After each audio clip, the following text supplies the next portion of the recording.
Well, the state of our culture doesn't change our missional calling. Hey, I'm Pastor Matt here with your Missionary Pathway Mission Insight. And this Mission Insight is a rough paraphrase of a statement that Ed Stetzer made during a recent conference that I was attending. The state of our culture doesn't change our missional calling. See, it's really easy for us as the church to get caught up in this rapidly changing world we're living in. And the reality is we are living in a rapidly changing time. We are seeing the biggest communications and cultural shift since the Reformation. And the reality is, in the midst of our rapidly changing culture, it can be easy to focus on all the negative sides of that. The fact that church attendance is declining and tensions seem to be on the rise. The fact that our culture seems to be divided on anything and everything, things of significance and things that are seemingly insignificant. And it can be really easy in a moment like that to think we should just build the walls higher, sit tighter, and wait till Jesus comes back. But here's the reality. Jesus is the one that told us that our calling is to, as we are going, make disciples.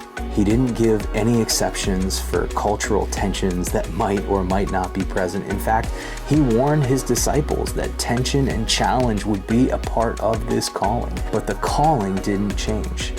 And we need to remember as the church that even though the culture is changing, our calling hasn't changed.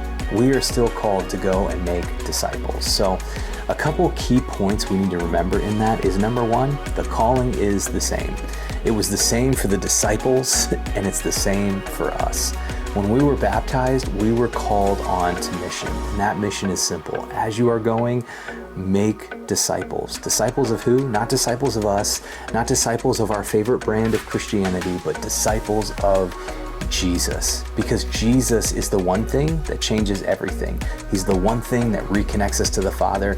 He's the one thing that can transform our broken hearts. And so who are we supposed to make disciples of? We're supposed to make disciples of Jesus. And that calling is there when the culture is on board with the church. And that calling is there when the culture is hostile to the church. So remember, the calling is the same. The other thing to remember is the New Testament culture was hostile.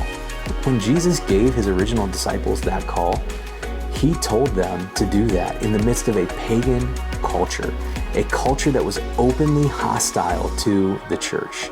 Now, that's really important to remember because I think oftentimes we forget when we're reading the pages of the New Testament that the church was not the center of culture, that there wasn't even a church building when the church in Acts was meeting. And yet, people boldly, in the midst of persecution, in the midst of prison, even in the midst of death, shared who Jesus was with the world around them. And the church grew rapidly because the disciples lived into their calling. Finally, the church thrives in persecution. Now, this is really important to understand because some of the places where the church is growing most rapidly are the same places where the church is the most persecuted. The place where you don't get a tax write-off for being a church organization and you can't meet in a church building. Those are some of the places where the church is growing most rapidly. Now, I think that's important to remember because we can sometimes falsely equate persecution to a missional obstacle or to the death of mission, when in reality, Jesus thrives in the midst of persecution. And then finally, here's what I would say. If your traditional methods aren't working and the culture is changing, change your methods. The gospel is unchanging, but the way we share the gospel, that's ever changing. But in the midst of saying that, man, if you go back to the pages of the New Testament and you see how the early disciples used to share faith and how average everyday Christians used to share faith, you'll find that those very same methods of sharing faith, well, they work really well now. So the method of you opening up your church door, getting a really great preacher and seeing people flood through the doors to hear about Jesus, that method probably is not working as well anymore. That's okay, because the method the early disciples used of sharing relationally Jesus, of allowing people to see their lives changed, well, that method still works today. So lean into that. Hey, if this Mission Insight was helpful for you, I want to encourage you, take an opportunity, click like and subscribe and share this out with somebody else, because you never know who might be questioning their calling and needs a reminder that we still have that same call of the gospel. And if you'd like help learning how to live that calling out in your everyday spaces, in the places that you live, work, learn, and play, then check out missionarypathway.org.